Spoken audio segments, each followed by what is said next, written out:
AI வந்ததுலேருந்து எல்லாருக்கும் ஒரு கேள்வி இருக்கு. நம்ம வேலை போயிடுமா? ChatGPT, Gemini, Claude மாதிரி ஏஐ டூல்ஸ் வந்ததுக்கப்புறம் பல பேர் ஃபியூச்சரை பற்றி பயப்பட ஆரம்பிச்சிட்டாங்க. ஆனால் மைக்ரோசாஃப்ட் சிஇஓ சாட்டியா நடலா இதுக்கு ஒரு முக்கியமான பதில் கொடுத்திருக்காரு. ஜூன் 23, 2026 வெளியான ஒரு இன்டர்வியூவில் சாட்டியா நடலா சொன்னது என்னன்னா, ஏஐ கம்பெனிஸ் மக்கள் வேலை போயிடும்னு பயப்படுறாங்க.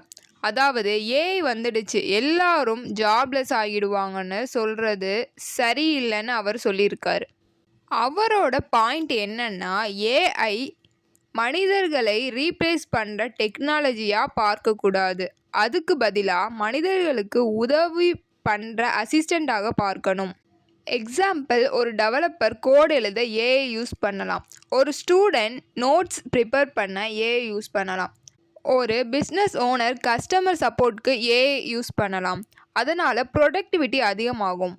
அதனால் ஏஐ நம்ம வேலையை முழுசாக எடுத்துடும் என்று பயப்படக்கூடாது. பதிலாக ஏஐ எப்படி யூஸ் பண்ணி நம்ம ஸ்கில்லை அப்கிரேட் பண்ணலாம் என்று யோசிக்கணும் சத்யா நடலா சொல்லியிருக்காரு. நீங்கள் என்ன நினைக்கிறீங்க? ஏஐ வேலைகளை குறைக்குமா இல்லை புதிய வேலையை வாய்ப்பு உருவாக்குமா? கமெண்ட்டில் சொல்லுங்கள். இந்த மாதிரி டெக் அப்டேட்டுக்கு நம்மளுடைய சேனலை சப்ஸ்கிரைப் பண்ணிக்கோங்க.